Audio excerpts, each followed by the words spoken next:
Hi, everybody. My name is Greg Katz, and welcome to Thursday's second half kickoff edition of WeAreSC.com's Inside the Trojans Huddle, where we tell it like it is. Friends, Inside the Trojans Huddle is a game-like panel discussion that is posted on Tuesdays and Thursdays on WeAreSC.com and features WeAreSC columnists, staff writers, and historians. Let's meet the panel. We first start off with the pregame show, where we introduce our panel for this edition of Inside the Trojans Huddle, then give you the latest USC football news. Let's meet Thursday's panelists, a WeAreSC columnist who writes WeAreSC.com's The Monday Morass, Yay or Nay, it's Sunday Takeaways, in addition to regular season football and basketball practice reports. He also hosts his own podcast show entitled Locked On USC. Marc Kulkin, a former William Jewell College defensive back and WeAreSC columnist who writes the popular WeAreSC.com column Musings with Arledge, now has his own weekly WeAreSC.com video show, Musings with Arledge, and is a graduate of the USC Law School. That would be Chris Arledge. Editor-in-chief of WeAreSC.com, a respected columnist, a recruiting guru, and a graduate of USC, Erik McKinney. And a weekly WeAreSC columnist who writes Fridays The Obvious and Not So Obvious, IMHO Sunday, and is an active member of the Football Writers Association of America. Your moderator and producer of Inside the Trojans Huddle, that's me, Greg Katz. Before we kick off Thursday's edition of Inside the Trojans Huddle, here's some brief USC football news heading into this weekend. The Trojans opened as a 2.5-point favorite to defeat the Utah Utes in the Pac-12 Championship Game on Friday night at Allegiant Stadium in Las Vegas. Kickoff is at 5 p.m. Pacific and will be telecast nationally on Fox. And Sunday on ESPN, it will be the official and final announcement of the college football playoffs Final Four and the balance of the bowl placement of teams. Check your local listings for the program time in your area. And as a courtesy reminder for those of you that are not currently a subscriber, member of WeAreSC.com, right now for $10, you can access all the WeAreSC premium stories, analysis, and videos. The current new member deal gives you complete coverage throughout the season, the bowl game, recruiting, spring football, all the way up to next season's WeAreSC.com cycle, which ends on August 31st, 2023. So with that, let's get the second half kickoff started. We begin Thursday's huddle with the second half kickoff, looking into Friday night. We're just hours away, basically, from the Pac-12 Championship Game between the number 4 Trojans, the number 14 Utah Utes. Those rankings may have changed by now. However, we'll go with them as they are. USC and Utah met back on October 15th, with the Utes pulling out a dramatic 43-42 victory, which was won on a 2-point conversion near the end of the game. The Trojans played without wide receiver Jordan Addison and linebacker Eric Gentry for the second half, and Rice-Eccles Stadium was a cauldron of emotions, marking the anniversary of 2 slain former Utah teammates. The Utah roster coming into Friday night's game is expected to be about somewhat the same as it was back in October, but the Utes will be without star running back Tavion Thomas, who is out for the season with an injury. You'll still see quarterback Cameron Rising, tight end Dalton Kincaid, and Utes defensive stars on the field, including safety Cole Bishop, defensive back Clark Phillips III, and defensive lineman Junior Tafuna. So, panel, as we see these two teams today, not in October 15th, but where they are today, how are the Trojans and Utah similar? How are they different?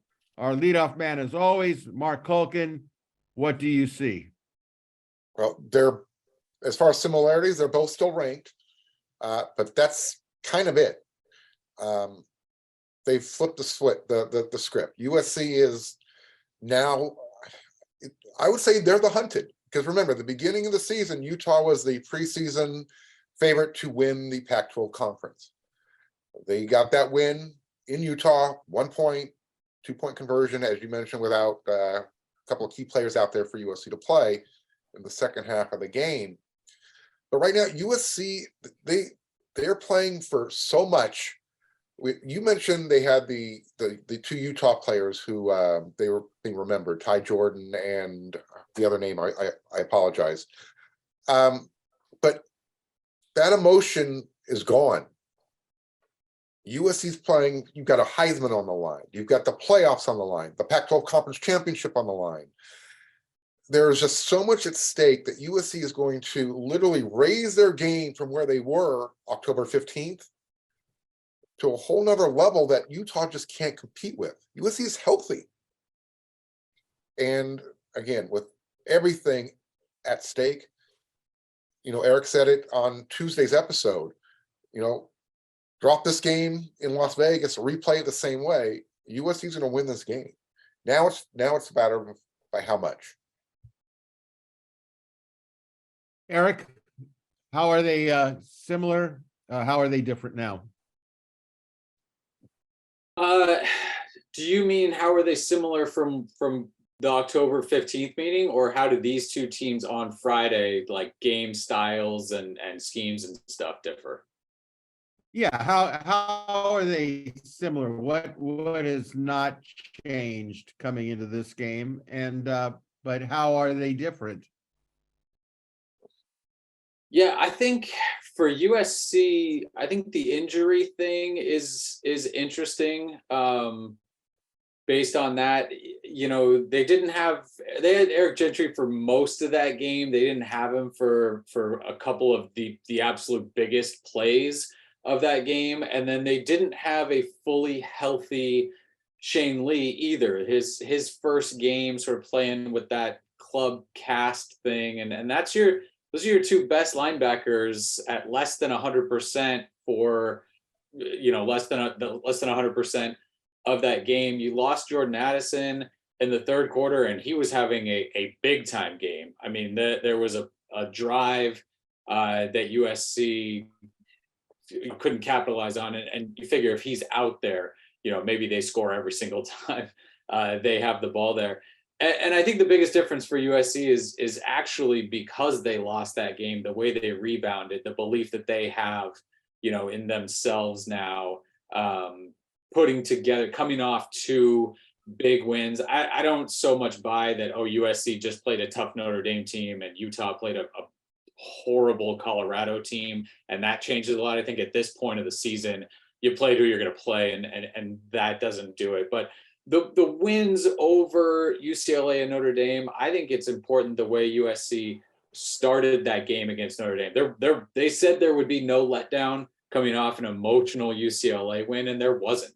And I trust there's not going to be any letdown for this game coming off of the Notre Dame one. So I think it's a USC team that probably believes in itself more than it did for that Utah game. I think it thought pretty highly of itself going into Utah, but it's seen now kind of the proof of product, I guess, on the field. And that's big. Utah, I don't know how much different they are. Tavion Thomas is the leading rusher for Utah, and he's not going to play in this one, but he'd been sort of in and out of the lineup, did not play a huge role against USC in that first one. There are some injury things going on with Utah right now. Dalton Kincaid left the Colorado game. They think he'll probably play. USC is certainly going to prepare like he's going to play. And then Clark Phillips, the standout corner, he didn't play at all against Colorado. And the thought is that he's, potentially going to play here in this one. I'd assume it's all hands on deck for Utah here, and everyone will get out there. But those will be a couple things that'll be interesting to watch if they're less than 100%. But Utah, they have a win. They have a win against USC, and that's worth a lot. They beat Oregon last year in the regular season and then beat them again in the Pac-12 Championship Game. I think it's going to be a similarly motivated Utah team. I think they look at this USC team as a bunch of me first stars, and they're the gritty little underdogs. And so they're going to be plenty motivated. Again, I don't think that's what Utah actually is, but they're going to tell themselves that, and that's going to, they're going to use that as much as they can for this one. So similar Utah team. I think they're going to want to try to run the ball. I don't think they're going to rely on 230 yards receiving from the tight end, but they'll take it if that's the way that it comes for them. Chris, how are they the same? How are they different? I mean, Utah is almost always the same in that they are physical, they're tough, they're well coached, they're disciplined, and they get more out of their talent than almost any program in the country. I think Utah defensively is a little bit better than USC is defensively, but I don't think dramatically so. Utah can be scored upon. I mean, USC fans know that, but so do UCLA fans, so do others. And I think there is an enormous gap between USC's offense and Utah's offense. Enormous. I think USC's better everywhere. I think they're better up front. I think they have better backs and receivers. And Cam Rising is a really good football player, but he's human. He's not Caleb Williams. I don't think Utah can stop USC's offense. Utah is one of those teams that plays really well at home. They have a fantastic home field advantage at Rice-Eccles, like Oregon. Those are different teams at home and on the road. And it took a perfect storm for Utah to find a way to win that game by 1 point. USC is 2 touchdowns better than Utah on a neutral field. And so if the Trojans play up to their capabilities, and I think they will, they should be able to handle them. Well, I will tell you this. I don't think it's going to be a 2-point victory or a loss. I think USC is so much better. I think Chris hit the nail on the head. It was a perfect storm. Officiating, emotion, everything you could possibly want if you are Utah. And I think they played at maximum capacity. I don't think SC was at maximum capacity. And I think if Eric Gentry had been playing in the fourth quarter all the way through, we may not have seen a 2-point conversion attempt be successful because they ran right where he would be. I think SC feels as though they can't play any worse than they played. I think they're highly motivated. I can't imagine how shall I put it? The Kyle Whittingham comments to motivate his team on this one. They're not going to be in Rice-Eccles Stadium. It is a completely different situation. Utah will bring a lot of fans from Salt Lake City. They will bring fans. I don't know how many SC fans are going to come, but I hope there's a good amount of them. But the only thing that's similar is Utah is going to run the same offense. Rising's not going to have the day that he had last time. I feel confident about that. I think SC will shut down their running attack. I think this SC team is different this time around because, as Eric pointed out, they're confident. I think they're more studly now than they were. I think they were still trying to find out who they were when they played at Utah. And I think who they are today is not who they played then. I think it's going to show. And quite frankly, I think it's going to show in the final score. Panel, how much will the crowd factor into the game being played on a neutral field as opposed to Rice-Eccles Stadium in Salt Lake City? And how much fan support do you expect the Trojans to get in Las Vegas? We kind of touched a little bit on it, but Mark, expand on that if you would. Yeah, it'll be interesting to see how many Trojan fans make the trip. It could be one of those, I don't have a place to stay, so I'm going to just stay home and watch it on my big screen. Or are they going to drive out there and spend the money and support the team? Utah's probably going to have more fans. I just think they have a more rabid fan base. But it's not, like you said, it's not Rice-Eccles Stadium. So as far as how big of an impact will the crowd have, I don't think it's going to have any impact whatsoever. The biggest impact is USC knows they're 1 point away from being undefeated. That's all they care about. They want to finish their revenge tour with a victory. They got everybody else checked off. They got to get Utah checked off. They get another bite at the apple. All right, Eric, how much is this crowd thing going to play into this?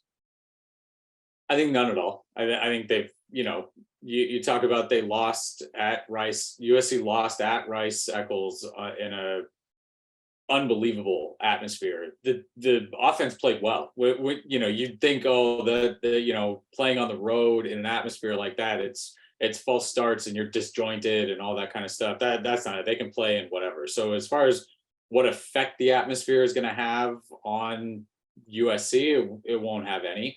I'd expect there to be more Utah fans there.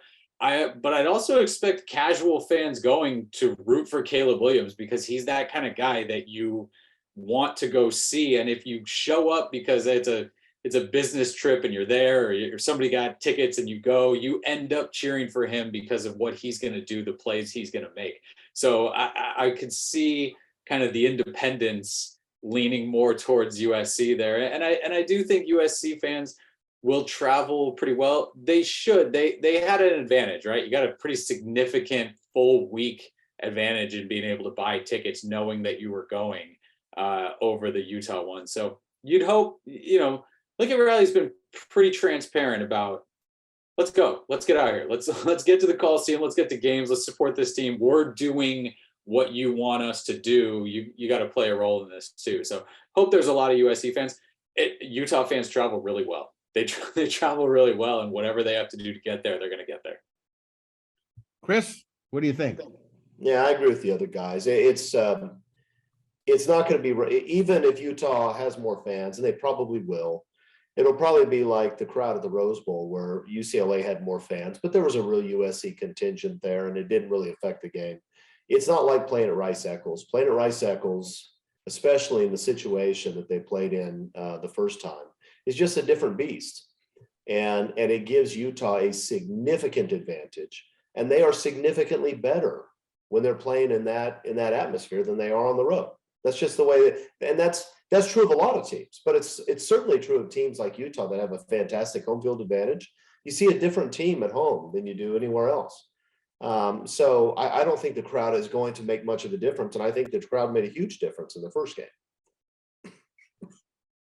Yeah, I think that the difference is not being in Rice-Eccles Stadium. Allegiant Stadium is an NFL stadium. It's got a domed roof, which means there'll probably be a lot of noise in there, but I don't think it's going to affect USC. I just think this SC team's on a mission, and I don't think they care who's in the stands at this point. I think they want to beat Utah really, really badly. It may be even more incentive than just getting to the playoffs. I think this is the team that, 1 point beat them, and they want to avenge it.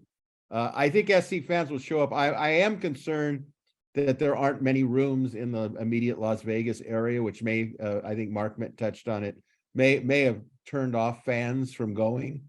But I think the fans that really want to be there will be there. And I think it's going to be a situation. I wish, the thing is, the game's on a Friday night. How ridiculous is that for the Pac-12 to have to relegate to a Friday night? They're going to rationalize and say, well, the whole country is going to be able to watch the game, which is true. But, for a fan base, for a Friday, that's asking a lot, I think. How about this angle? Can the Trojans survive a third consecutive week under the gun emotionally and get the job done? The last 2 weeks have been really emotional games for them. Is it possible that they could have an emotional letdown, even though conceptually they know that these are big games and what it is? Can they put forth a third effort, Mark? Can they do it? Yes. To me, this is a rhetorical question, Greg. These last 3 games each had something different at stake. Obviously UCLA rivalry game, trying to wash 62 points out of your mouth. Following week, Notre Dame, another rivalry game. Caleb's trying to put the Heisman, put a bow on that. And as you were leading into this question, there's so much on the line, everything. If you're not up for this game, you don't belong on the team.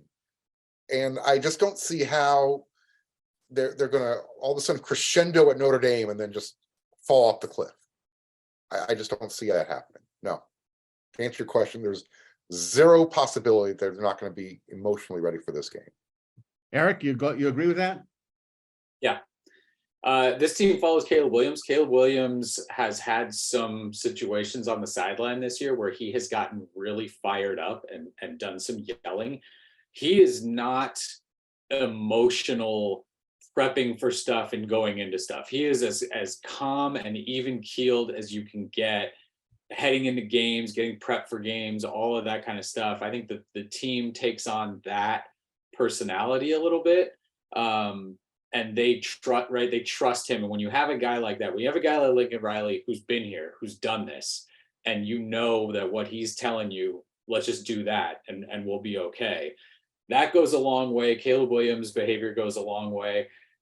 Guys like Andrew Voorhees and Brett Nealon, it's half a decade they've been at USC, not able to play in games like this. No, they're going to be as up for this as any game that they've played in their entire careers at USC. They know you win this and you go to the playoff. And that is, I think, winning the Pac-12 would be big. Beating Utah would be big. I mean, just everything about it.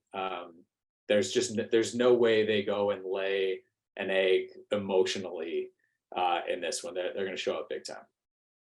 Chris, can they literally lay an egg per se and say that, they know everything's on the line, or do you agree with Marc and Erik? I don't think they could literally lay an egg. I don't think they're physically capable of it. They're not going to have any trouble getting up for this game. I think USC's in one of those positions, and most people have been on good teams have felt this way, where sort of the momentum builds, and with each big win, you get more confident and more excited and more sure you're going to win the next week. Getting up for this game is not going to be a problem. If they lose, it's not because they weren't ready to go. Yeah, and I agree with that. I've been a part of CIF championship teams at the highest level, Division I, even though it was high school, and it's been my experiences that when a team is really a championship team, they embrace each moment going through the playoffs to the point when you get to the championship game. And when I was at Edison High School, we played Fountain Valley at Anaheim Stadium. There was like 30,000 people there, and that team just embraced the whole environment. There was no question that they weren't going to win. And it was interesting to watch. This was the second year in a row that we had won CIF, just how each one of those two teams, and this is a long time ago, of course, 79 and 80, how they embrace the situation. I see this happening with USC now, that they're raising their game. I think that Caleb Williams is a big time winner, and he's going to really embrace it. I'm not so sure that Utah, although they have winners on their team, are ready to face somebody like that in the biggest moment. So no, I don't think it's going to be a problem for them to get it done. They've got too many reasons to rise to the occasion, and it would be a complete out of character for them to do that. So now let's move on. In the tradition of Inside the Trojans Huddle and a symbolic tribute to the USC Coliseum home games, here is the Coliseum Olympic torch, the WeAreSC, I should say, Coliseum torch, as we transition with the lighting of the torch. It's a beautiful thing, isn't it? And we're going to go into what we call our Big Ten lightning round of 10 rapid fire questions, rapid fires answers. So panel, here are your Big Ten questions. This being the Pac-12 Championship Game on Friday night. We'll be asking for your overs and unders or specific yes or no opinions. So let's get this thing started. We'll go in the order of Chris, Marc, Erik, and myself. Question 1. The Trojans are averaging 42.5 points per game. Will they score over or under against the Utes? Chris? Barely under that number. Marc? Over. Erik? Yeah, I think they go over. I think they go over too. Question 2. The Trojans are giving up 26.33 points per game on defense. Will the Utes score over or under the Trojans' defensive points average? Chris, Also barely under. Mark, Under. Erik. No, they're going over that. I think they'll go over it as well. Question 3. The Trojans average 184 yards rushing per game. Will the Trojans gain over or under their rushing average against the Utes? Chris, Over. They're getting 2 bills again. Mark, Over. Erik. They are going to rush for 184 yards. I think they will rush for under 184 yards. Question 4. The Trojans defense averages 142.4 yards per game against the rush. Will Utah gain over or under the Trojans rushing defensive average? Chris, Under. Mark, I'm going to go over. wow, Erik. I can't say they're going to rush for 142.4 yards. They're just not going to let them do that. I'm gonna say right there 142. I think that's about like 138 they ran for in the last one. I could see them hitting around that. I say they rush for under that. Question 5. The Trojans average 322.58 yards passing per game against Utah. Will they be over or under their passing average on Friday night against the Utes? Chris? I think they'll be under. Okay, Mark? I think Caleb's going to have a big game throwing the ball. Over. Wow. Okay, Erik? Yep, over. Okay. I'm going to say just under that if they're rushing the ball appropriately. All right, question 6. The Trojans defense allows 262.83 yards passing per game. Will Utah pass for over or under the Trojans defensive pass coverage average? Chris? Over, because they're going to be playing from behind all night. Okay, Mark? Over. Erik? Yeah. And I say it's going to be over as well. Question 7. The Trojans average 61.33 penalty yards per game against Utah. On Friday, will USC be over or under their penalty average? Chris? I think they'll be over. In fact, I think they'll get flagged 61 times. The Pac-10, the Pac-12's revenge. There you go. Okay, Mark? Yeah, over. That's my concern. That's how USC could possibly lose this game. Greg Klyavkov, not going to let it happen. Uh-oh. Erik? Yeah, you can get 4 roughing the passer penalties and stay under 61.33. So let's say under. Okay, I'm going to say that SC will be under their penalty mark because they need to not get caught in that situation to give any help to the enemy. Question 8, Utah averages 41.08 penalty yards per game. Will they be over or under against the Trojans on Friday, Chris? Over. They're going to be holding Thule, Jordan Addison, and Mario Williams all night. Mark? Yeah, I'm going to stick with my conspiracy theory. They're going to go under. Erik?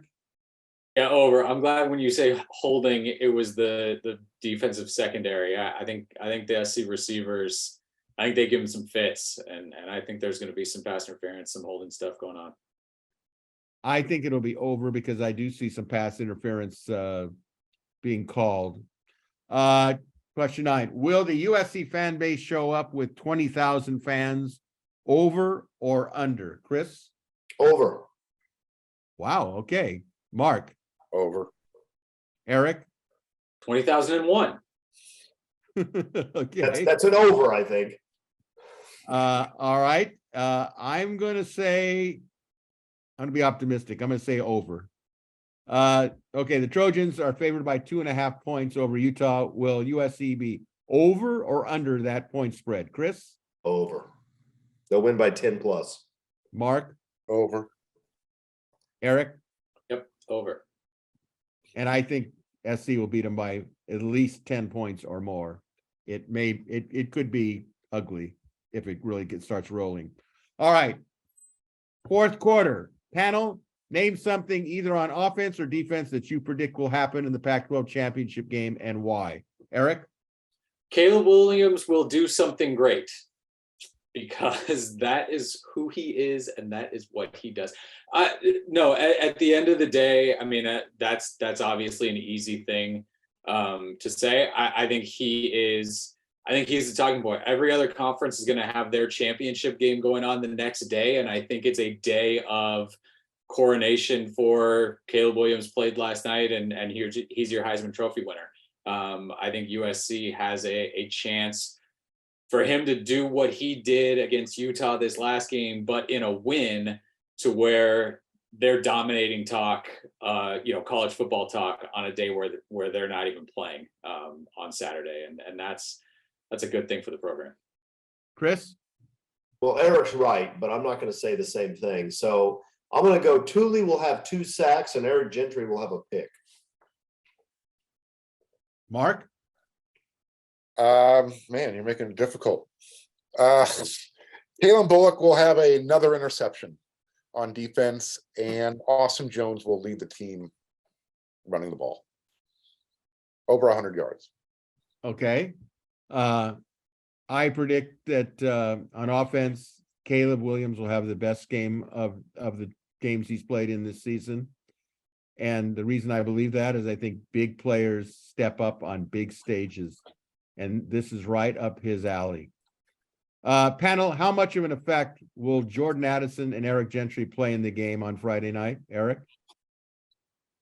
I think Jordan Addison has a chance to go a little nuts in this one. I think he's kind of been saving it up a little bit, and he's ready to go. I mentioned he was getting fed the ball, and he went over 100 yards last time in a game where he was hurt. I think it was fairly early in the third quarter, certainly in the third quarter, where he would have gone beyond that. And then, Eric Gentry has a chance to be the most impactful player, I think, for USC. I liked how much he played against Notre Dame. There was some worry against UCLA when he played so little in that one. It was, did he get rushed back? And now he's, out for longer than that. But the way he played against Notre Dame, I think he's ready to go. And that's obviously playing against Utah, that's going to take him back to getting hurt in that one. And he's going to be at his best. Chris? I think Jordan Addison will probably have a big game, but the thing is, USC has so much talent on offense, they could score 45 points and Jordan Addison get 45 yards. Will Eric Gentry play a big role? Absolutely. He will be the difference maker on defense, as he tends to be when he's on the field and healthy. He's a special player, and he's going to do some great things. I already called the pick, but I think he will. I think he'll make some other athletic plays that get people's attention who haven't been following USC closely. Mark? Why would they stop having an effect in this game compared to all their previous games they played in this year? The answer is yes. They're going to have a very positive net effect on the game. Eric Gentry is a difference maker. He takes away the middle of the field because of his length at linebacker. He's a physical at the point of contact tackling the ball. And Jordan Addison, he came to USC to play with Caleb Williams in these types of games. And now you're going to do it in Vegas? Marquee. Yeah, light it up. Like I said, big players step up in big games. I think Jordan Addison, I don't say he's been saving it, but I'm going to say when skill meets opportunity, I think this is going to be a big game for Jordan Addison. And Eric Gentry, as Mark said, I think he makes a big difference when Kincaid starts going over the middle, because with that wingspan of Eric Gentry, he's going to knock down passes. It's inevitable. And he's going to play a huge part. Hopefully he's almost fully recovered now. And if he is, he's going to be a big, big factor. So with that, let's move into overtime. Pac-12 predictions. Obviously, there's only one Pac-12 game. That's the championship game. We'll get to that in a second. But I wanted to get your opinion on some of the other games that are of relevance to the what's going on here as far as the college football playoffs. Let's start off with the Big Ten Conference Championship from Indianapolis, Indiana at Lucas Oil Stadium. That's number 2, Michigan, 9-0 in the Big Ten, 12-0 overall against Purdue, 6-3 in the Big Ten, 8-4 overall. 5 p.m. on Fox. Michigan is favored by 16.5 points. Mark, who's going to win? Michigan's going to win. I don't think they're going to cover. I think there's going to be a little bit of an emotional letdown from these guys. And again, when you're playing down to your opponent, that happens. So Michigan wins, but they don't cover. Okay, Erik. Michigan's going to win that game by 30 points. Okay, Chris. Yeah, this isn't even a football. Purdue would probably be the 8th or 9th best team in the Pac-12. They're just no good. Michigan's going to roll them. And I agree that Michigan is going to roll them. All right, the Big 12 championship game from AT&T Stadium in Arlington, Texas. Number 4, TCU, 9-0, Big 12, 12-0 overall. And number 12, Kansas State, 7-2, the Big 12, 9-3 overall. That's a 9 a.m. Pacific time on ABC. TCU is favored by 2.5 points. Mark, call it. Because I want them to, Kansas State. All right, Erik. Yeah, because you're not going to make me put money on it and whack my knees when I don't pay up. That's why I'm going to go with Kansas State. I think TCU, I think they're pretty good. I think Michigan and TCU, so much attention's been on Georgia all year. Georgia this, going to steamroll. I think there's some other good teams out there. I think TCU is pretty good. Chris? Yeah, I think this is going to be a close game, but TCU has managed to pull it out every other week. I think they'll do it one more time. All right. I'm going to go with Kansas State. I think Kansas State feels they should have won the last game and they're getting a second shot at it. And I think TCU is going to run out of miracle endings on field goals on the last play of the game.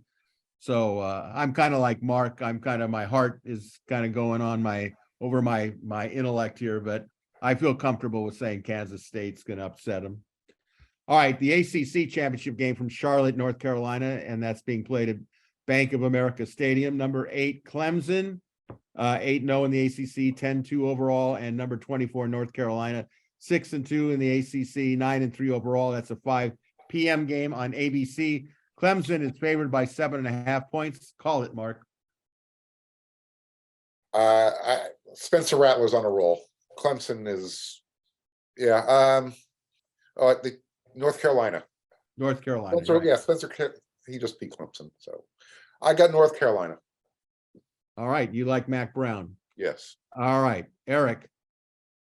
Not Mac Brown, Drake May. Drake May is something else. We get to watch Caleb Williams at USC and quarterback at North Carolina is incredible. I don't trust Clemson really at all.